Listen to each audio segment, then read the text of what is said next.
तो जब हम सोगा स्टार्ट करते हैं तो किसी भी एक्ट को पढ़ने से पहले उसकी स्कीम का अंदाजा हमें होना चाहिए। स्कीम के अंदाजे से मेरा क्या मतलब है, इस एक्ट में कितने सेक्शंस है, कितने चैप्टर्स है, होती है एक्ट की स्कीम। ठीक है, तो हमारे पास we have 7 chapters and 66 sections in Sale of goods Act. ठीक है, 7 चैप्टर्स 66 सेक्शंस। और जब हम सोगा का बैर एक्ट देखते हैं उसमें ना यहाँ पे हर बैर एक्ट के यहाँ पे एक ये चीज लिखी होती है ब्रैकेटेड, जो हमने कभी ध्यान नहीं दी होती है। दिस इज 3 ऑफ 1930, मतलब 1930 में जितने भी एक्ट आए थे तीसरे नंबर पे आने वाला एक्ट ये था। ठीक है, 3 ऑफ 1930, आपको इसको भी ध्यान में रखना है कि 1930 में जितने एक्ट आए थे उसमें थर्ड नंबर पे आने वाला एक्ट हमारा सेल ऑफ गुड्स एक्ट था। ठीक है, हिस्ट्री हमने कल इसकी देख ली थी थोड़ी सी, हम जानते हैं, बाकी डिटेल में I am going to detail in the classes. हमने देखा था मैकेंजी चार्मर्स एक बंदा था, ठीक है, कोडिफिकेशन हो रही थी इंग्लैंड के लॉज की, तो उसने 3 लॉज कोडिफाई करे थे, एक मेरीन वाला और एक इंश्योरेंस वाला, एक सेल ऑफ गुड्स एक्ट वाला, बिल ऑफ एक्सचेंज वाला, मेरीन वाला and sale of goods act वाला। ठीक है, जो सेल ऑफ गुड्स एक्ट था हम उनसे अलग बनाना चाहते थे, इसलिए हमने उसका अपना अपने वाले goods sale of goods act का नाम रख दिया था Indian sale of goods act. लेकिन 1963 में हमें लगा इसकी जरूरत नहीं है, इंडियन वर्ड हटा दिया हमने, हमारे पास अकेला सेल ऑफ गुड्स एक्ट बच गया जो हम आजकल चलाते हैं। ठीक है, इसको कॉन्ट्रैक्ट एक्ट का हिस्सा माना नहीं जाता था वो कॉन्ट्रैक्ट एक्ट का हिस्सा था। ठीक है, चैप्टर नंबर कौन सा था कॉन्ट्रैक्ट एक्ट में इसका? पार्टनरशिप और इसके चैप्टर्स थे 2, है ना, एक तो पार्टनरशिप था 11, 7 and 11। ठीक है, 7 was this, 11 was partnership। ठीक है, तो दोनों को अलग कर दिया गया था। क्यों अलग किया गया था? क्योंकि वहां पे डिटेल में नहीं हो पा रहा था, number of provisions were less. और एक और रीजन था वहां से अलग करने का, वो मैंने आपको कल बताया था कि वहां पे पुराने वाले हमारे सेल ऑफ गुड्स एक्ट में इन डिटेल डिस्कशन नहीं करी गई थी कि यार rights of an unpaid seller, जिसको पैसे नहीं मिले, उसके राइट्स को क्लियरली डिस्कस अच्छे से डिस्कस नहीं करा गया था इन पुराना कॉन्ट्रैक्ट एक्ट। ठीक है, जब वो हमारा sale of goods act contract act का हिस्सा था तो उसको डिटेल में डिस्कस नहीं करा गया था। और दूसरा रीजन क्या था अलग करने का, यार एक सेल क्या होती है और एग्रीमेंट टू सेल क्या होती है, इन दोनों टर्म्स की बाइफर्केशन प्रॉपर्ली नहीं करी गई थी इन द पुराना वाला एक्ट। पुराना वाला act was a contract act only, so that is why we decided to segregate and call it out from contract act. ठीक है, इसके बाद वी मूव्ड ऑन, या हमने इसकी डेट ऑफ एनफोर्समेंट देखनी है, वो मैं आपको आगे जाके याद कराऊंगी। देयर इज नो फन अभी, it's fine, you can just go without it. हाँ, पुराना वाला जो हमारे पास एक्ट था सेल ऑफ गुड्स एक्ट, उसमें ना बहुत सारी इलस्ट्रेशंस थी। ठीक है, या तो इंग्लिश वालों में इलस्ट्रेशंस थी, हमने उनसे बोरो तो कर लिया, बट हमने इलस्ट्रेशंस बोरो नहीं करी। क्यों नहीं करते इलस्ट्रेशंस बोरो? हमारे लिमिटेशन एक्ट में भी ऐसा ही हुआ है। ठीक है, हमारे इसमें भी ऐसा ही हुआ। ऐसा क्यों हुआ है? क्योंकि हम ना स्कोप को नैरो डाउन नहीं करना चाहते हैं। स्कोप को नैरो डाउन करने से क्या मतलब, इंसान ना जब कोई एग्जांपल देखता है, कमर्शियल एग्जांपल, तो उसे वो अपने दिमाग में इमेज बना लेता है कि अच्छा तब यहाँ पे लगना है सेल ऑफ गुड्स एक्ट। ठीक है, तो हम चाहते थे कि दिमाग में किसी के इमेज ही ना आए, दिमाग में ऐसा इतना वाइड स्कोप बन जाए कि यार हर जगह लगेगा। ठीक है, मतलब हम basically we do not want to limit, इसीलिए इसको चार दीवारी के अंदर लिमिट करें, और लोगों का नजरिया, लोगों का इंटरप्रिटेशन वाइड रहे, इसीलिए we decided not to add illustrations in this one. ठीक है, इलस्ट्रेशंस होती हैं, they are just an aid to the section. Section को समझने में कई बार सेक्शन नहीं समझ आता, इलस्ट्रेशन पढ़ के ही सेक्शन समझ आते हैं, हम आईपीसी देखते हैं। ठीक है, इलस्ट्रेशन पढ़ोगे तो सेक्शन समझ आएगा, वरना सेक्शन ही समझ नहीं आते हैं बहुत सारे। तो these illustrations are basically add to the section only. ठीक है, ओके। इसके बाद हाँ जी, definition clause I am going to take regular course of classes में ही। अभी थोड़ा सा आपको बता देती हूँ डिलीवरी के बारे में। डिलीवरी देखी जाए तो डिलीवरी को मैं कहूंगी यार, डिलीवरी दो, अगर मैं इसको 3 तरह में कैटेगराइज कर दूं गलत नहीं होगा। 3 तरह में अगर सपोज कैटेगराइज कर दे, एक होती है एक्चुअल डिलीवरी, एक है कंस्ट्रक्टिव डिलीवरी, और एक है सिंबॉलिक डिलीवरी। बहुत बार सिंबॉलिक और कंस्ट्रक्टिव को एक ही हेड कंस्ट्रक्टिव के अंदर पढ़ा जाता है। बहुत बार इसको इसको एक ही हेड के अंदर पढ़ा जाता है, कंस्ट्रक्टिव के अंदर ही। ठीक है, तो इसको अलग अलग बाइफर्केशन करना भी गलत नहीं है और एक साथ इन दोनों को पढ़ना भी गलत नहीं है। ठीक है, क्यों? लेट अस सी एक्चुअल डिलीवरी क्या चीज है। आपकी चीज, आपने मुझसे कुछ खरीदा, मैंने आपको हाथ में दे दिया, actual delivery done. Constructive delivery, मैंने आपके दोस्त को पकड़ा दी, कंस्ट्रक्टिव डिलीवरी। सिंबॉलिक डिलीवरी, मैंने घर की चाबियां आपको दे दी, सिंबल दे दिया, सिंबॉलिक डिलीवरी। गाड़ी की चाबी पकड़ा दी, सिंबॉलिक डिलीवरी। तीन तरह की डिलीवरीज हमारे रिकॉग्नाइज हैं लॉ में, ठीक है। सेल ऑफ गुड्स एक्ट में तीन तरह की डिलीवरीज रिकॉग्नाइज हैं, सिंबॉलिक, एक्चुअल एंड कंस्ट्रक्टिव। इनके कहां कहां पे क्या क्या इंटरप्रिटेशन है और कैसे कैसे रेफरेंस आना है, ये will see in due course of time, ठीक है। क्योंकि कंस्ट्रक्टिव डिलीवरी के लिए अलग रूल्स थोड़े से बन रखे हैं और नॉर्मल डिलीवरी के अलग रूल्स हैं, तो we'll see that in due course of time, ठीक है। ओके, या मैंने आपको एक और चीज बताई थी, गुड्स जो हैं स्पेसिफिक हैं, गुड्स जो हैं, अगर मैं गुड्स का चार्ट बनाना चाहूं तो मैं क्या बना पाऊंगी, एक तो गुड्स हो गए जो फ्यूचर गुड्स हैं और दूसरे एग्जिस्टिंग गुड्स जो एग्जिस्टेंस में आ गए हैं। वो फर्दर दो तरह के हो सकते हैं, ठीक है। मैंने आपको बताया था एग्जिस्टेंस में 600 500 टीवी की जगह 600 बना दिए, अनसर्टेन, और 500 ही बनाए असर्टेन, ठीक है। ओके, तो अब हमने देख लिया था, जब हम डेफिनेशन क्लॉज में जाएंगे, हुआ क्या, आप मेरी दुकान पे आए, आप मेरी दुकान पे आके बोले श्रद्धा ये हमें ना ये बेंच पसंद आ गया देना, ठीक है, लेकिन अब पॉलिश नहीं पसंद आ रही, प्लीज इसको रेड पेंट कर दिया जाए, रेड पॉलिश कर दी जाए, चेरी पॉलिश कर दी जाए, हमें ब्राउन नहीं पसंद आ रही, ठीक है। तो क्या ये गुड्स, अब देखो चाहिए ये सर्टेन है, आपको एक ही पसंद आया, एक ही आर्टिकल पड़ा है दुकान में, है ना, सर्टेन है, क्योंकि हमने देखा था अनसर्टेन इज समथिंग जिसमें से आपका भी निकलना हिस्सा, है ना। Uncertain is general, uncertain is general in nature, but we have chosen something which is one, availability is one, so no uncertainty is there, there is only a certainty attached to it, so ascertain हो गया वो। लेकिन ascertain होने के बावजूद भी हम उसे खरीद नहीं रहे हैं, हम क्या उसके उसमें चेंजेस करा रहे हैं, तो क्या वो चीज डिलीवरेबल स्टेट में मानी जाएगी, आंसर इज नो, वो डिलीवरेबल स्टेट में तब मानी जाएगी जब आपके अकॉर्डिंग उसका पेंट हो जाएगा, ठीक है। तो ये डेफिनेशन जो है हम सेल ऑफ गुड्स एक्ट में पढ़ने वाले हैं कि what exactly when does a good come into a deliverable state, ठीक है। ऑनलाइन जब हम शॉपिंग करते हैं, ठीक है, ऑनलाइन शॉपिंग में कब आपकी माना जाता है कि आपकी चीज हो गई, ठीक है, कब माना जाता है कि नहीं यार आप तब तक रिटर्न कर सकते हो, बहुत सारी चीजें आएंगी जो हम साथ साथ समझते जाएंगे, रेगुलर कोर्स की सारी एग्जांपल्स हैं कि आपने कोई चीज मंगाई, आर्टिकल मंगाया, आप उसे पहन के घूमने लग गए हो, ठीक है। तो तीन तरह से हम मानते हैं कि चीज आपकी हो गई, एक जब उसका टाइम फॉर रिटर्न एक्सपायर हो गया, दूसरा कोई कंडीशन थी, जैसे कि वहां पे ये लिखा होता है ना जब हम ऑनलाइन शॉपिंग करते हैं कि रेटिंग कर दो, जब हम रेटिंग कर देते हैं तो चीज हमारी हो जाती है, चाहे टाइम पड़ा था, लेकिन जैसे भी रेटिंग करते हो वो सबमिट कर लेते हैं, उसके बाद रिटर्न का ऑप्शन खत्म हो जाता है। ऑनलाइन में रिटर्न का ऑप्शन खत्म हो जाता है as soon as we rate it, as soon as we write review, बहुत जगह पे ऐसा होता है, ठीक है। तो यहाँ स्टार्स दे दो, कुछ भी ऐसा आता है ना, बहुत सारे ऑप्शंस आते हैं। तो टेक्निकली अगर आप, एक तो हो गया आपका टाइम पीरियड खत्म हो गया, दूसरा हो गया आपने रेटिंग रूटिंग कर दी, जो शर्त थी वो पूरी कर दी, और तीसरा आप उसे पहन के घूमने लग गए हो। तीन तरीके से वो चीज आपकी हो जाती है और उसका रिटर्न का टाइम, मतलब आप उसको भी रिटर्न नहीं कर सकते, डिलीवरी मानी जाती है आपकी हो गई है, ठीक है। तो ये सारी चीजें, सब्जी वाले के पास जाते हो, सब्जी वाले से सब्जी पैक कराई, ठीक है, अब वो गिर गई सब्जी, उससे ही गिर गई, आपने तो पैक कराई थी, तब क्या, अब आपने आधी चीज खरीद ली, आधी की डिलीवरी होगी, आधी की नहीं हुई, तो क्या, आधी की पेमेंट होगी, आधी की नहीं हुई, तो क्या, ये सारी चीजें हम ड्यू कोर्स ऑफ टाइम में देखने वाले हैं, ठीक है। एक ना बहुत ही इंटरेस्टिंग टॉपिक आ जाता है सेल ऑफ गुड्स एक्ट में, जिसका नाम है कंडीशंस एंड वारंटीज,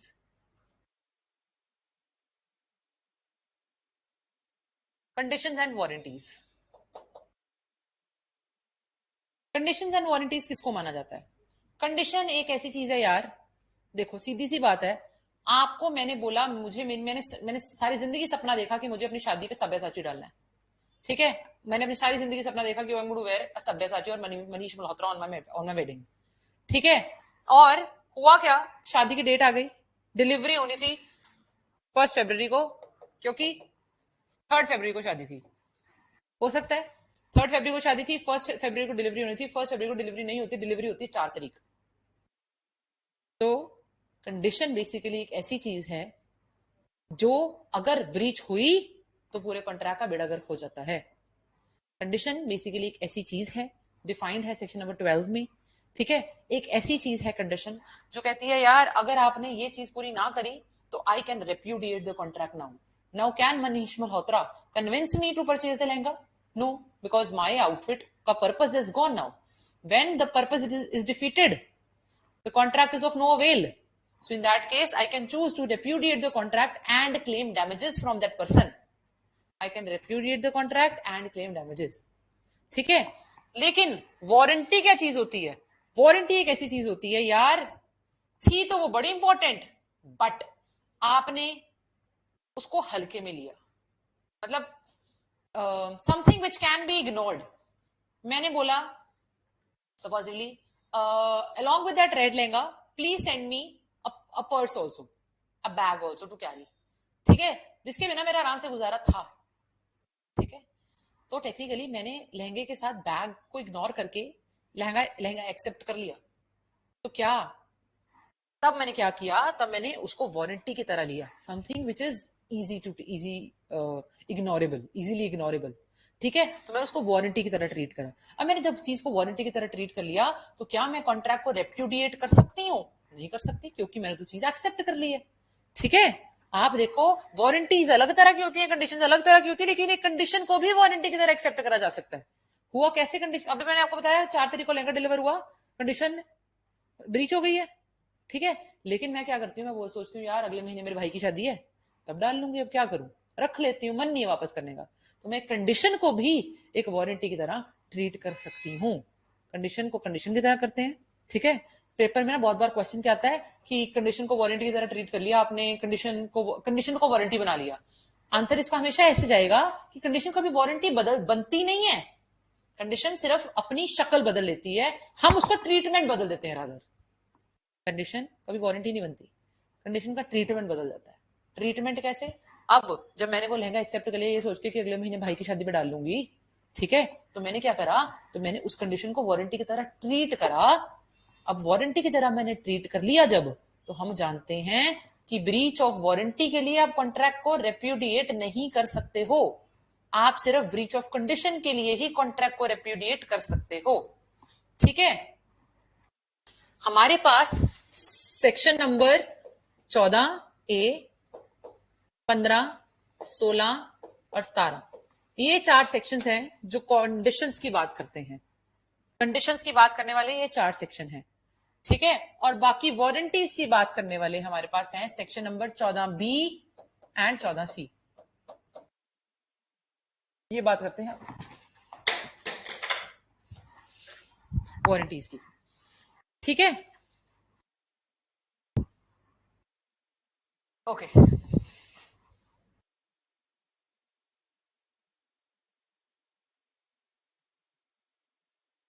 तो टेक्निकली सबसे पहली कंडीशन क्या होती है, इंप्लाइड कंडीशन क्या होती है? मैंने आपको चीज बेची, पक्का मेरे पास टाइटल होगा। पहली इंप्लाइड कंडीशन क्या मानी जाती है कि मैंने आपको चीज बेची, पक्का मेरे पास टाइटल होगा। अब मैंने आपको चीज बेची, आपको ना अगले दिन आके शुभम बोलता है कि मेरा आर्टिकल देना, आप बोलते हो तो श्रद्धा ने दिया है मुझे, श्रद्धा ने बेचा है, ठीक है। तो आपने मुझसे पता लगाने की कोशिश ही नहीं करी थी, क्योंकि आपको लगा था श्रद्धा ही बेच रही है तो श्रद्धा का ही है। तो ये इंप्लाइड कंडीशन है। अगर कल को वो चीज मेरी नहीं निकलती तो मतलब मैंने क्या करा है, ब्रीच ऑफ कंडीशन। ये इंप्लाइड कंडीशन है कि जो इंसान बेच रहा है उसके पास उसका टाइटल है और सामने वाले को वो फ्री टाइटल, फ्री और free to enjoy anything, free to enjoy वो टाइटल ट्रांसफर करने के लायक है वो इंसान। जैसे मैंने करा ट्रांसफर, तो इसको ये इंप्लाइड कंडीशन है कि श्रद्धा पास पक्का टाइटल होगा ही तभी बेचा। श्रद्धा ने मुझे ऐसा टाइटल बेचा होगा जिससे मैं I can enjoy that property freely, यही मतलब हुआ इसका, ठीक है। अब अगर इसका ब्रीच हो जाता है, अगर ब्रीच ऑफ कंडीशन हो जाता है, इसको बहुत डिटेल में पढ़ने वाले in due course of time with dictations and everything. I am just giving you an overview so that you can just flow with the entire SOGA, ठीक है। तो हुआ क्या, आपको लगा ऐसे ऐसे है, लेकिन शुभाबाज टाइटल हो गई, लेकिन बाद में आपको पता लगता है तो शुभम की प्रॉपर्टी है, ठीक है। और जब शुभम से प्रॉपर्टी मांगते हैं तो आप कहते हैं जी ये तो ब्रीच ऑफ कंडीशन हो गया।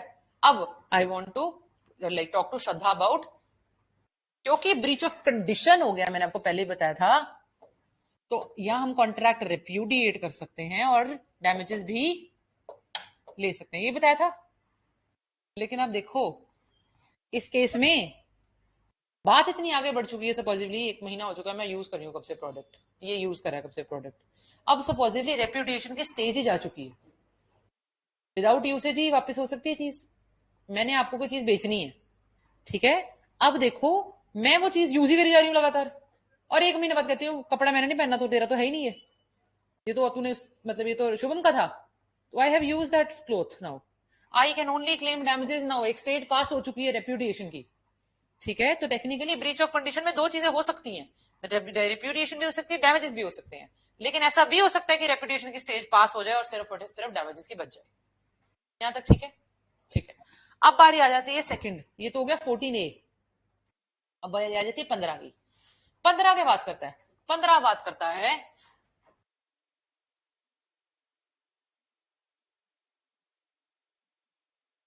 डिस्क्रिप्शन है 15 में, एक सेकंड, हाँ जी, 15 बात करता है सेल बाय डिस्क्रिप्शन की, हुआ क्या, आप मेरे पास आए, आपने मुझे बोला श्रद्धा प्लीज मुझे बनारसी सिल्क साड़ी देना, ठीक है, आपने मुझे बोला Shraddha I need Banarasi silk sari, and मैंने आपको कोई नॉर्मल सी साड़ी निकाल के दे दी, ठीक है, या मैंने आपने मुझसे आके मांगे कैलिफोर्निया आमंड्स, मैंने नॉर्मल आमंड्स निकाल के दे दिए, आपने मुझसे मांगे जम्मू के राजमा, मैंने नॉर्मल राजमा निकाल के दे दिए, anything which has a specification, anything which has a description, Banarsi silk sari is self descriptive, it is matlab it can uh, tell a lot even without showing anything, ठीक है, तो हुआ क्या, जैसे आपने मुझे आके बोला बनारसी सिल्क साड़ी, मैंने आपको एक नॉर्मल सी साड़ी निकाल के दे दी जो आप खरीद के घर ले गए, आपकी वाइफ ने आपको बोला कि ये क्या ले आए हो, बनारसी सिल्क साड़ी बोली थी, तो ठीक है, तो टेक्निकली आप जब वापस करने जाते हो वो बोलते हैं आपको दिखाई तो थी, आपने हाँ करी है, ये ना करते हैं, ठीक है, तो हम मानते हैं कि अगर आपकी सेल बाय डिस्क्रिप्शन आपकी बात से मैच नहीं कर रही तो it is a breach of condition only, आपने जाके बनारसी सिल्क साड़ी बोली थी तो you should have been sold Banarasi silk sari, ठीक है,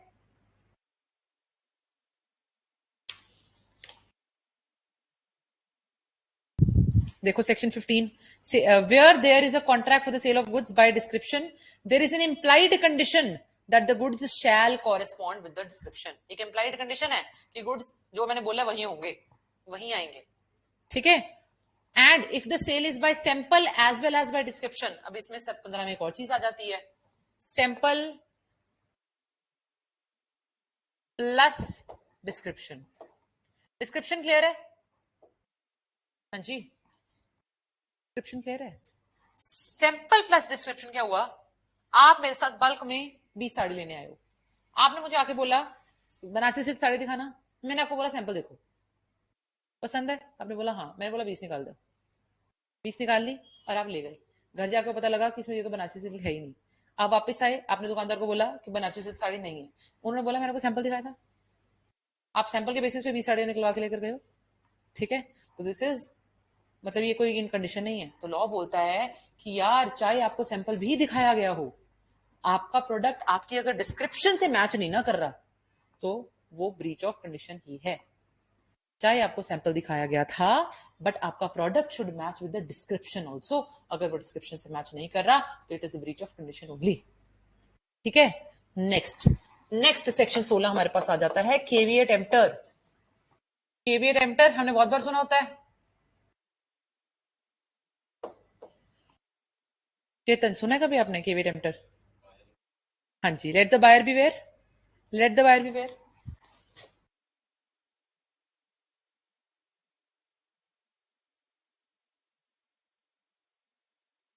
let the buyer beware मतलब आप देखो एक ना टर्म होती है पेपरी में तो बड़ा होता है caveat emptor and caveat venditor, caveat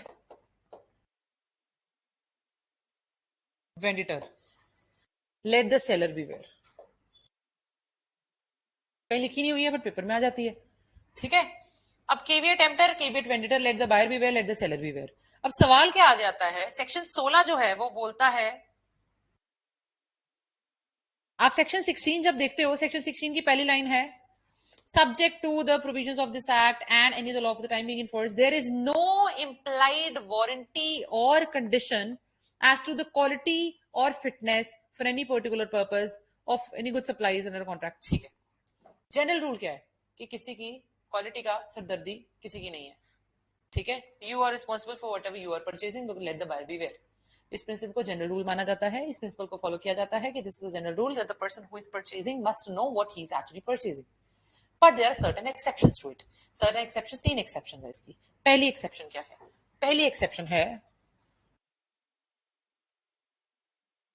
कि अगर आपने बायर की स्किल पे रिलाई करा, आप मैं दुकान पे जाती हूँ, केमिस्ट के पास जाती हूँ, वो तो सरदर्द की दवाई दे देना, I am relying on the judgement and skill of the seller. Obviously we go there, we say ऐसी मशीन है ना जिससे सारी सब्जी चॉप हो जाए, तो we do not know, we are relying on the judgement and skill of the seller. In such cases rule उल्टा हो जाता है, let the seller beware. पहला पहला एक्सेप्शन समझ आया। लेकिन इसकी भी आगे एक एक्सेप्शन है, अगर आपने जाके ब्रांड नेम मांग लिया, मैंने मांग लिया फिलिप्स का straightener, now because you have demanded, चाहे you have relied on the judgement and skill of the seller also कि वो आपको निकाल के देगा, but you have given a specific brand name. In such cases this person the seller cannot be liable. फिर उल्टा, फिर मतलब समझ आई। पहला रूल जनरल रूल क्या था? Let the buyer beware. उसकी एक्सेप्शन बनी कि अगर आपने जजमेंट पर रिलाई करा है तो क्या आपकी कोई गलती नहीं है, तो सेलर बी वेयर। फिर उसकी एक्सेप्शन आ गई, अगर आपने ब्रांड नेम मांग लिया तो आपकी गलती। डन, ठीक है। नेक्स्ट हम आ जाते हैं, इसमें ना हमने केसेस देखेंगे बहुत सारे। हुआ क्या, एक बार एक बंदे ने ना बोला कि मुझे ना ट्रैवलिंग टूरिज्म के लिए गाड़ी चाहिए। उसको ना उसे बुगाटी बेच दी। बुगाटी वाज हाईली अनकंफर्टेबल, ठीक है। तो उसने बोला मैंने तेरी जजमेंट पे रिलाई करा, मैंने तो इतना बोला था I want car comfortable car for touring, तूने मुझे ऐसी कार बेची जिससे मैं टूर कर ही नहीं पा रहा हूँ, बिकॉज इट्स वेरी अनकंफर्टेबल। तो इसमें क्या ये ब्रीच ऑफ कंडीशन माना जाता है? हाँ जी माना जाता है, when you relied on the judgement and skill of the seller and the seller doesn't come up to your expectations, ठीक है। नेक्स्ट हम आ जाते हैं, नेक्स्ट आ गए हमारे पास supposedly quality and fitness of a certain thing. Supposedly आपने मांगा hot water bottle, pet case है सोगा का, पर सुना है आपने प्रीस्ट वर्सेस लास्ट, एक केस है जो 100 टाइम्स पेपर में आया, 100 टाइम्स आएगा आगे, ठीक है। प्रीस्ट वर्सेस लास्ट केस का नाम है, कराऊंगी in detail when we do in the class. होता क्या है उस केस में, पता क्या करते हैं, आपसे ना आप एक दुकान पर जाते हो, आप उनको बोलते हो मुझे ना हॉट वाटर बॉटल चाहिए, ठीक है। आपको नाम से हॉट वाटर बॉटल, नाम से क्या पता लग रहा है गर्म पानी डालना है ना। अब वो जैसी बॉटल उसके वाइफ के हाथ में फट जाती है, इंजरीज हो जाती है, गर्म पानी की बॉटल हाथ में फट जाती है, इंजरीज हो जाती है, ठीक है। तो वो जब जाता है कंप्लेन करने, तो टेक्निकली इट वाज सेड कि यार ये जो प्रिंसिपल है let the buyer beware, ये थोड़ी यहाँ पे काम आएगा। अब जब you have specifically mention the purpose, ठीक है, और नाम ही इतना सेल्फ सफिशिएंट है to describe the purpose of a particular thing, ठीक है, तो उस केस में हमें बिल्कुल जरूरत नहीं है कि somebody कि उल्टा पड़ जाएगा, मतलब let the seller beware. जैसे जनरल रूल से उल्टा एक्सेप्शन बन जाएगी तब भी कि let the seller beware, ठीक है। हमने अगर आर्टिकल के नाम में ही कुछ ऐसा है जिसे सेल्फ एविडेंटरी है कि यार ये किस काम के लिए यूज होने वाली चीज है, तो in such cases the seller has to beware, ठीक है। नेक्स्ट थर्ड कस्टम्स को लेके है, कैसे एक जगह का रिवाज ही है कि इस जगह पे दाल में कंकड़ मिलता ही मिलता है, यहाँ की दाल बिल्कुल ऑर्गेनिक है, कंकड़ होते ही हैं, आपको चेक करना पड़ेगा, ठीक है। सपोजिबली यहाँ इस एरिया के और चीज ओरिजिनल होती है, कुछ है मतलब कुछ अगर कस्टम ही चलता आ रहा है ऐसे इस एरिया का, या कुछ रिचुअल ही ऐसा है, ठीक है। तो अगर आप वहां से कुछ खरीदते हो, ठीक है, एंड होता क्या है मतलब तो हम मानकर चलते हैं कि ऐसे केसेस में भी, ठीक है, buyer has to beware. ऐसे केसेस अगर ऐसा कुछ हो जाता है तो the buyer has to beware, because उस एरिया का कस्टम ही ऐसा है, ठीक है। हम ये सारी चीजें डिटेल में देखेंगे इन मतलब याद कैसे करनी है उस तरीके से देखेंगे हम when we study in regular course. Section 17 picture में आ जाता है। सेक्शन 17 बात करता है सेल बाय सैंपल की। हमने 15 में पढ़ा था सेल सैंपल प्लस डिस्क्रिप्शन, 15 में पढ़ा था डिस्क्रिप्शन अकेला और सैंपल प्लस डिस्क्रिप्शन, 17 में अकेला सैंपल आ जाता है, ठीक है। इफ यू हैव सेक्शन 17 बोलता है a contract of sale is a contract for sale by sample where there is a term in the contract express or implied to that effect. In the case of a contract for sale by sample there is implied condition, हाँ जी। तो एक implied condition हो जाती है कि आपका जो bulk है वो आपके सैंपल से कॉरेस्पॉन्ड कर रहा है। इंप्लाइड कंडीशन क्या है, अगर मैं आपसे कुछ सैंपल देके गई हूँ, हम होता क्या बहुत जगह ऐसी होता है, हम सैंपल कुछ और देखते हैं घर पे प्रोडक्ट्स, जब जाके खोलते हैं तो उतने अच्छे नहीं होते जितना अच्छा सैंपल होता है, ठीक है। We order also whenever we order online I order a sample, ठीक है, I order supposedly I like the perfume, supposedly this happened lately, I order perfume, it was in sample packing, सबसे छोटी packing थी उसकी, and I liked it so much, I ordered for my friends and family बड़े बड़े perfumes, and they are not fine, they are not good now, what can I do? ठीक है, इसमें क्या लेट द सेलर भी where लगेगा, या फिर what do you call it, क्या ये इंप्लाइड कंडीशन है क्या कि यार जो आपका सिंपल सैंपल था उससे आपका बल्क मैच करना चाहिए, इस इंप्लाइड कंडीशन है, अगर ब्रीच ऑफ कंडीशन हो जाता तो I can repudiate the contract and also I can claim for damages. ठीक है, ये सारी बातें डिटेल में करेंगे हम सेक्शन 17 में जाके। ठीक है, तो this is what exactly implied conditions and warranty is.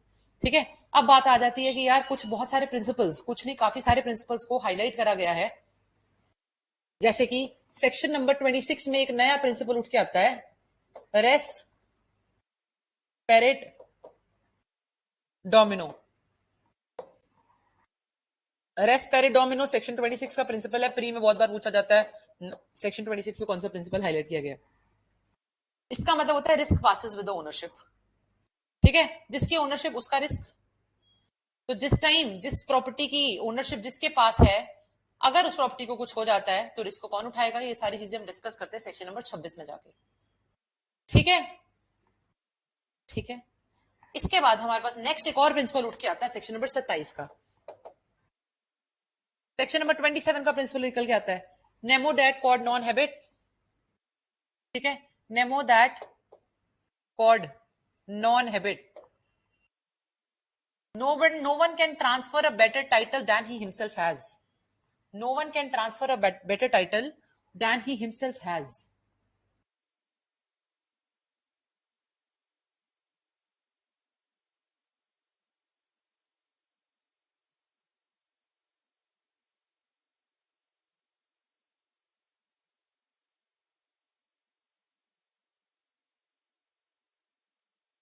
अब ये जो सेक्शन नंबर 27 है कि कोई जिसके पास वो चीज है नहीं वो बेच नहीं सकता, कॉमन सेंस की बात है। इसकी कुछ एक्सेप्शन है, वो एक्सेप्शन कैसे रहने वाली हैं, when we study we are going to find कि सेक्शन नंबर 27 इसकी पहली एक्सेप्शन है, दूसरी एक्सेप्शन भी सेक्शन नंबर 27 में है, तीसरी 28 में है, 29, 30 क्लॉज 1, 30 क्लॉज 2 एंड 54। ये सारी एक्सेप्शंस रहने वाली हैं when it comes to section number 27। एक और ये प्रोवाइजो टू सेक्शन 27 थी।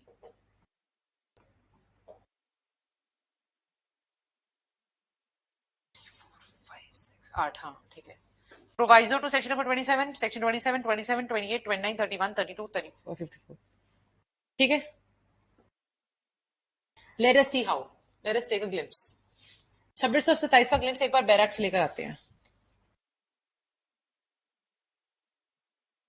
ये एक्चुअली सबसे इंपॉर्टेंट प्रिंसिपल्स करा रही हूँ पूरे बैरक के, I am just giving overview, I can not give overview of the entire act, overview नहीं दिया जा सकता, so you are just taking what is extremely important in the act. ठीक है,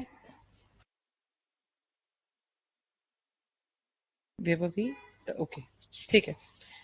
26 रेस्ट पेरे डोमिनो एक बार देखते हैं, it says risk prima facie passes with property, the risk remain unless otherwise agreed, the goods remain at the seller's risk until the property therein is transferred to the buyer, but when the property therein is transferred to the buyer, the goods are at the buyer's risk whether delivery has been made or not। ठीक है, इन्होंने बोल दिया general rule क्या है कि जब तक सेलर के पास है सेलर की सिरदर्दी है। ठीक है, और जब बायर ने खरीद लिया तो बायर की सिरदर्दी है। लेकिन कई बार क्या होता है, बायर चीज खरीद लेता है बट होती सेलर के पास पड़ी है। मैं दुकान पे गई, मैंने दुकान पे पैसे किए और मैंने बोला इतने तारीख को इस चीज की डिलीवरी मेरे घर पे कर दी जाए। ठीक है, तो आप एक चीज हमेशा याद रखेंगे, चाहे वो चीज उसके पास पड़ी है खराब हो जाती है तो he is going to be responsible, चाहे ओनर मैं हूं। तो ये एक्सेप्शंस बन जाती हैं इस चीज की, the risk passes with the ownership. इन्होंने बोला जिसकी ओनरशिप उसका रिस्क, ओनरशिप तो मेरी थी उस घड़ी पे जो मैंने आपसे बोला था डिलीवर करने के लिए मेरी वाइफ के बर्थडे पे। ठीक है, लेकिन आपके पास पड़ी थी, ओनरशिप मेरे पास थी, फिर भी खराब हो जाती है तो सिरदर्दी आपकी हो जाएगी। ठीक है, तो टेक्निकली ऐसी की बहुत सारी एक्सेप्शंस हैं जो हम सेक्शन 26 में चलते देखने वाले हैं। ठीक है, कि how when does risk not pass with the ownership, ठीक है, and what all are the exceptions to this general principle of res perit domino. ठीक है, उसके बाद हम आ जाते हैं section 27, sale by person not the owner. अभी हमने पढ़ा you are not allowed to sell something which you do not own. ठीक है, this nemo dat quod non habet, right. तो हमने सेक्शन 27 में जाके देखेंगे, मैंने आपको बताया बहुत सारी एक्सेप्शंस है कि कब कब ऐसा हो जाएगा कि आप वो चीज बेच भी रहे हो, ठीक है, आपका हक नहीं है फिर भी बेच रहे हो, और वो दूसरे वाले को, सामने वाले खरीदने वाले को गुड टाइटल मिल रहा है। जनरल रूल क्या है, खरीदने वाले को गुड टाइटल कैसे मिलेगा जब वो चीज आपकी नहीं है। जनरल रूल तो यही है, लेकिन इसके कुछ एक्सेप्शन है, ये 8 एक्सेप्शन है, जिसमें आप चाहे असली ओनर नहीं हो बट फिर भी खरीदने वाले को गुड टाइटल मिल रहा है। ठीक है, उसमें से सबसे पहले मतलब हम एग्जांपल ले लेते हैं इजी इजी वाले। कुछ हुआ क्या, हम दोनों जॉइंट ओनर्स हैं किसी प्रॉपर्टी के, गाड़ी के, सपोजिटली एक गाड़ी है, हम दोनों ने जॉइंटली ओन कर रखी है, पर उसकी पोजेशन हिस्ट्री मेरे पास है, ये बहुत कम लेके जाता है बट ली हमने खरीदी साथ में थी। ठीक है, अब मेरे से आप गुड फेथ में खरीद लेते हो, आप मुझे, आपको लगता है गाड़ी मेरी है, आप गुड फेथ में फॉर ड्यू कंसिडरेशन आप ये गाड़ी मुझे बोलते हो श्रद्धा मुझे बेच दे, मुझे डायर नीड है, और मैं ये गाड़ी विदाउट हिज कंसेंट बेच देती हूँ, तो चाहे मैंने करी इसके साथ ज्यादती, लेकिन फिर भी you will get a good title. तो इन दिस केस पहली एक्सेप्शन ही हो गई यार, कि हम तो अभी तो बोल के हटे हैं कि यार the person who does not has the property cannot sell the property, और if even if he sells the property the person who is purchasing will not get a good title. इसमें शर्तें हैं कुछ यहाँ यार कि okay the person who is purchasing has a good title has a good faith, also along with that he has paid due consideration, along with that the person I am selling have the ownership, I have the ownership of that car, ठीक है, I am, he is unaware that I am selling the car, all these are the case, are the few conditions and essentials that are given in every case, in every section। ठीक है, let us take another example, another example would be section number 29 will take, या तो हुआ क्या, मैंने आपके साथ contract करा, वॉइडेबल कॉन्ट्रैक्ट था हमारा, सपोजिटली मैंने इनसे गाड़ी खरीदी, मैंने थर्ड फोर्थ पर्सन से गाड़ी खरीदी, ठीक है, और वो वॉइडेबल कॉन्ट्रैक्ट है, सपोजिटली फ्रॉड हुआ मेरे साथ, ठीक है, और उतने टाइम में वो गाड़ी आपको बेच देती हूँ। मैंने किसी थर्ड पर्सन से, फोर्थ पर्सन से गाड़ी खरीदी, और वो वॉइड, अब उसने डिक्लेयर नहीं, ऐसे लेते हैं, ऐसे लेते हैं, रुको रुको रुको, ऐसे लेते हैं, ए बी सी, ए ने गाड़ी बेची बी को, बी ने करा था फ्रॉड, बी ने कमिट करा था फ्रॉड, ए ने बेची कार, बी ने झूठ बोल के या कुछ भी करके या कवर्जन से या जैसे भी उसे कम पैसे दिए, ठीक है। अब ए क्या चाहता, अब ये कॉन्ट्रैक्ट वॉइडेबल हो गया है, कल देखा था हमने, है ना, वॉइडेबल हो गया है। अब इसको, इससे पहले कि ए वॉइड डिक्लेयर करवाए कोर्ट में जाके खत्म करवाए कॉन्ट्रैक्ट को, बी ये गाड़ी सी को बेच देता है, और सी गुड फेथ में खरीद भी लेता है। तो ऐसे केस में भी चाहे ये ओनर नहीं है, क्योंकि ये वॉइडेबल कॉन्ट्रैक्ट है, अभी ये भी वॉइडेबल कॉन्ट्रैक्ट है, धोखा हुआ है इसके साथ, चाहे ये अभी कोर्ट में जाना चाहता था इसको वॉइड डिक्लेयर करवाने, इससे पहले बी ने गाड़ी सी को बेच दी। तो ऐसे केस में चाहे बी राइटफुल ओनर नहीं है इस गाड़ी का, लेकिन उसने बी सी को भेजी और सी ने गुड फेथ में और ड्यू कंसिडरेशन देके खरीद ली, तो मान लिया जाएगा कि चाहे ये जो जनरल रूल है nemo dat quod non habet, इसकी एक्सेप्शन हो गई, इस बंदे पास गुड टाइटल मिल जाएगा। ठीक है, और एग्जाम्पल हम कैसे ले सकते हैं,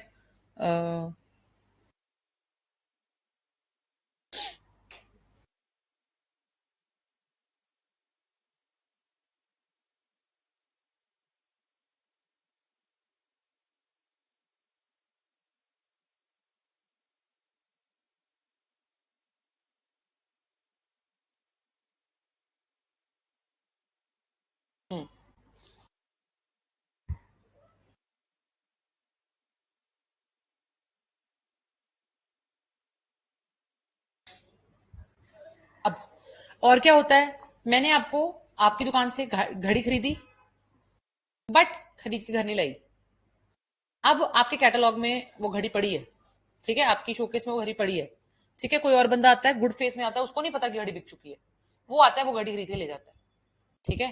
तो ऐसे केसेस में क्या जो तीसरा बंदे ने घड़ी खरीदी है गुड फेथ में और पैसे देके, क्या उसको गुड टाइटल मिलेगा, हाँ मिलेगा, हो गया, फिर से ओनर मैं थी, घड़ी फिर भी आपने बेच दी और आपको गुड टाइटल, आप nemo dat quod non habet की एक्सेप्शन हो गई यार, the person who has no good title can not transfer, उसकी एक्सेप्शन होगी फिर से, ओनरशिप आती ही नहीं आपके दुकानदार के पास, बट फिर भी उसने बेच दी यार और सामने वाले को गुड टाइटल मिल भी गया, तो ये कोई एक्सेप्शन होगी। ठीक है। और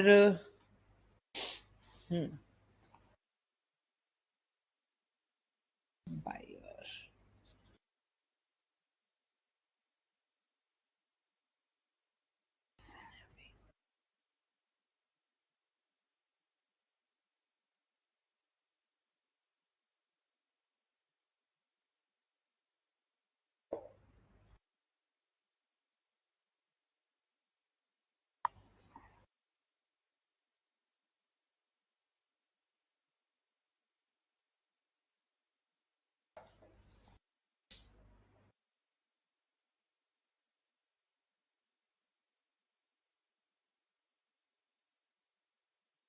हाँ जी। नेक्स्ट, मैंने अपने एक एजेंट रख रखा है, ठीक है, मैं रहती हूँ चंडीगढ़ और एजेंट मेरा रहता है जलंधर, ठीक है, और एजेंट के पास मैंने अथॉरिटी, क्योंकि मेरा मर्केंटाइल एजेंट है, उसके पास अथॉरिटी है to sell goods on my behalf, चाहे वो ओनर नहीं है, but he has authority to sell goods on my behalf, ठीक है, ही कॉल्स मी कि I am going to sell this, I say yes, ठीक है, even if he does not call me, I have given him the power to sell goods, होता ही है, we are working, we see various shops where people are, the owners are not there, they have hired people, ठीक है, to further sell goods, now they are selling goods, ठीक है, in such case is this also an exception, हाँ जी, the person who is not the owner is selling goods and I am getting the good title, person who selling goods is merely an agent, और फिर भी उसकी cell के बावजूद भी मुझे गुड टाइटल मिल रहा है, ठीक है, so in this case also this works as an exception, ठीक है, और भी बहुत सारे केसेस आपको ऐसे मिलेंगे जिसमें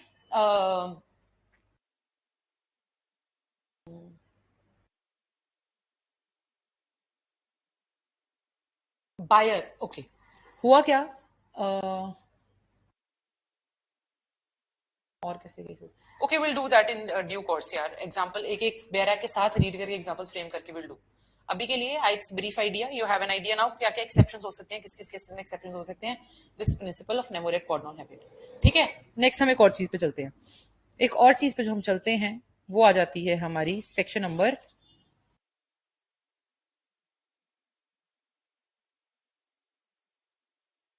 20, वेट,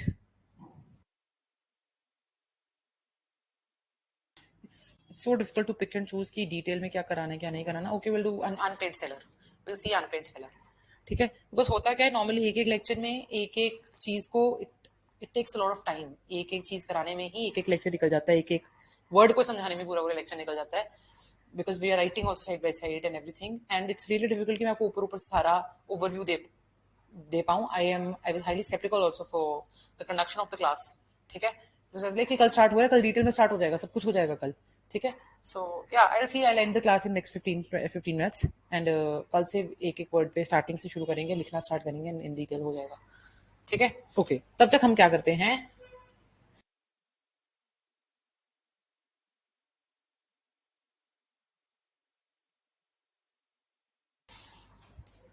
आपने फिर इशिता क्लास कैसे सुना यार, मतलब मैंने कुछ ज्यादा लिखा लिखा तो है ही यार,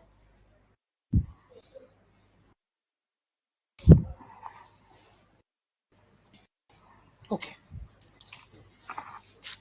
अनपेड सेलर देख लेते हैं, अनपेड सेलर क्या होता है, एक अनपेड सेलर एक ऐसा इंसान है जिसको उसकी पूरी अमाउंट पेमेंट नहीं मिली है, गुड्स की डिलीवरी होने के, गुड्स का पोजेशन देने के बावजूद, तो बेसिकली ना मिली है ना मिलने के आसार है, ठीक है, ना ही मैंने पे करा है, ना ही I am nor am I tendering to pay, ठीक है, कि मैं दे दूंगी, ये भी नहीं बोल रही, ठीक है, तो टेक्निकली एक ऐसा इंसान जिसको ना पेमेंट हुई है ना ही टेंडर हुई है, माना जाता है वो अनपेड सेलर है। हुआ क्या, मेरे अमाउंट से 10,000 आपने दे दिए मुझे 1900, आपने मुझे 100 रुपए कम दिए, ठीक है, हमारा डिसाइड हुआ था कि 1 रुपया भी कम नहीं होगा, और आपने फिर भी मुझे 100 रुपए कम दिए, तो क्या मैं अनपेड सेलर की कैटेगरी में आती हूँ, हाँ जी आती हूँ, चाहे मेरा 1 रुपया भी नहीं पूरा आया तो भी मैं अनपेड सेलर की कैटेगरी में ही फिट हो जाऊंगी, जब तक मेरी पूरी पेमेंट मुझ तक नहीं पहुंच जाती है, ठीक है, तो अनपेड सेलर के पास हमारे हम मानते हैं कि फॉलोइंग राइट्स रहते हैं, वो फॉलोइंग राइट्स कौन कौन से रहते हैं, सबसे पहला रहता है हमारे पास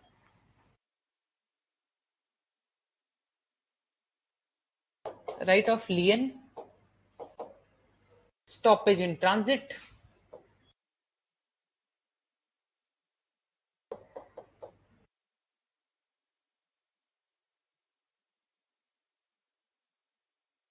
right of lien and stoppage in transit, ये दोनों देखते हैं पहले, उसके बाद रीसेल हम इसके बाद देखेंगे।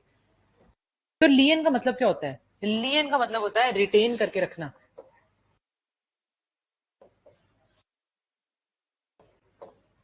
लियन का मतलब है टू रिटेन, रिटेन करके रखना, यानी आपने कोई चीज बेचनी थी, ठीक है, आप जैसे ही गुड्स बेचने लगे, ठीक है, या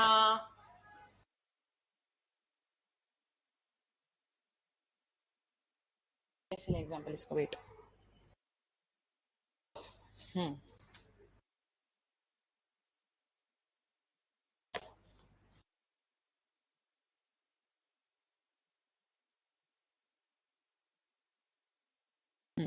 ठीक है, तो आप देखो लियन का जो लेना देना देना है ना, वो पोजेशन से है, टाइटल से नहीं है। इससे मेरा क्या मतलब है? रिटेन करते किस चीज को है, पहले तो ये देखते हैं ना। रिटेन हम उस चीज को करते हैं, रिटेन हम उस चीज को करते हैं जो हमारे पास पड़ी है। जो हमारे पास नहीं है हम उसको रिटेन करके नहीं रख सकते हैं। तो टेक्निकली आप मुझसे सामान मांगने आए, मैंने बोला पैसे दो, आपने जब पैसे देने से मना कर दिया, ठीक है, तो मैं गुड्स देने से आगे से मना कर सकती हूँ, चाहे वो आपके नाम पे हो चुके हैं, आपकी पेमेंट अभी ड्यू है, ठीक है। अगर आपने वो पेमेंट नहीं करी तो मैं वो गुड्स की डिलीवरी नहीं कर रही हूँ। अगर ऐसी बात है तो in such cases what you are doing, you are exercising a lien. आप अनपेड सेलर हो क्योंकि आपके पैसे नहीं आए, तो आपका पहला राइट हो जाता है to retain the goods and to exercise lien on that. Next, stoppage in transit. Stoppage in transit जो है वो सिर्फ एक ही जगह पे रहता है। एक जगह कौन सी? इंसॉल्वेंसी के केस में ही स्टॉपेज इन ट्रांजिट हो सकता है। इंसॉल्वेंसी के केस में कैसे, मतलब स्टॉपेज इन ट्रांजिट का मतलब क्या होता है यार? रास्ते में चीज को रोकना। आप कोई चीज, आप मैं कोई चीज डिलीवर कर रही थी आपके घर तक, ठीक है, रास्ते में ही मुझे खबर आ जाती है कि आपका तो दिवाला निकल गया, आप तो पे ही नहीं कर पाओगे मुझे उस चीज के लिए। तो मैं अपने डिलीवरी बॉय को, अगर वो मेरा पर्सनल बंदा है तो वो, या कोई इंडिपेंडेंट रिक्शे वाला है तो भी, मैं उसको फोन करके अगर बोल देती हूँ कि डिलीवर नहीं करने हैं गुड्स, ठीक है, बिकॉज सामने वाला बंदा इंसॉल्वेंट हो गया है और मेरी पेमेंट नहीं आनी है, तो इसमें मैं क्या करती हूँ, I have stop the goods in transit. एक अनपेड सेलर का राइट है for stoppage the goods, for stopping the goods in transit. Not just that, उसके साथ एक और चीज है। अब देखो जब स्टॉपेज इन ट्रांजिट हो जाता है, उसके बाद जब गुड्स आपके पास आ जाते हैं, तो अब देखो स्टॉपेज इन ट्रांजिट के बाद हम क्या एक्सरसाइज करते हैं, वापस से लियन। चीज हमारे पास आ गई, जब तक पोजेशन हमारे हाथ से निकल गई ना, लियन उस पर एक्सरसाइज नहीं हो सकता। लियन के कब होना, मैंने आपको बताया तो है, जब रिटेन तब करते हैं जब हमारे हाथ में है चीज। जैसे ही हमारे हाथ से निकली, लियन हमारे हाथ से गया। लियन हमारे हाथ से जाते ही, जैसे मैंने बताया रास्ते में चीज चलेगी, इंसॉल्वेंट हो गया बंदा, हम वापस मंगाना चाहते हैं, वापस मंगा के फिर से वापस से लियन एक्सरसाइज कर सकते हैं, ठीक है। और लियन हमेशा अपने गुड्स पे भी एक्सरसाइज करी जा सकती है, किसी और के गुड्स पे भी एक्सरसाइज करी जा सकती है, प्रोवाइडेड पोजेशन का रूल है। ओनरशिप जिसके पास मर्जी हो, टाइटल जिसके पास मर्जी हो, इससे हमें लियन में कोई लेना देना नहीं होता है, ठीक है। अब अगर ओनरशिप किसी और को ट्रांसफर हो चुकी है, या सपोजिबली ओनरशिप ट्रांसफर नहीं, फॉर दैट, अब ना देखो कि जब आपको बाइफर्केशन कराऊंगी अनपेड सेलर को लेके, तो अनपेड सेलर को दो तरीके से बाइफर्केट करेंगे, एक तो तब जब ओनरशिप ट्रांसफर हो चुकी है, एक तब जब ओनरशिप ट्रांसफर नहीं हुई है, ठीक है। तो जब ओनरशिप ट्रांसफर नहीं हुई है, ठीक है, तो अब हमारे पास एक और राइट पिक्चर में आएगा, राइट ऑफ रीसेल, ठीक है। आपके पास चीज पड़ी है, ठीक है, यहाँ आपने उसे वापस मंगा ली है, ठीक है, now you can exercise your right of resale also, ठीक है। और हम देखेंगे there is another right, withholding the goods. Withholding किसकी करते हैं? अपनी चीज की विद होल्डिंग करते हैं। रिटेन हम किसी के गुड्स को भी कर सकते हैं, लियन हम किसी के गुड्स पे भी कर सकते हैं, विद होल्डिंग अपनी करते हैं, वो भी मैं आपको बताऊंगी प्रॉपर बाइफिकेशन चार्ट्स के साथ, विल डिस्कस कि कब विद होल्डिंग करी जा सकती है, कब रिटेंशन होती है, कब लियन, कब स्टॉपेज इन ट्रांजिट, कब resale, etcetera. All of that we are going to discuss in due course of time. I think that's more than enough for today. Today as in की almost सारे important topic जितने भी पूरे SOGA में हैं, we have catered with them. कल से we are going to start with history, history से शुरू करेंगे, और will move to the definition clause tomorrow itself. And साथ में I just want you to bring your proper notes वाली notebook and your bare act, so that we can move ahead with that, ठीक है। So this is all overview. आपको कल class में जो भी डाउट्स हैं वो साथ साथ क्लियर होते जाएंगे, क्योंकि अभी डाउट्स क्लियर नहीं करे हैं मैंने, बहुत सारे रहने दिए हैं, so that we can just do it in due course of time, ठीक है। Thank you very much. Ishita, you able to understand a part of what exactly Sale of Goods Act is? कहाँ से आया और क्यों पढ़ रहे हैं? Okay, Ishita, I'm going to sign off and I'll see you tomorrow.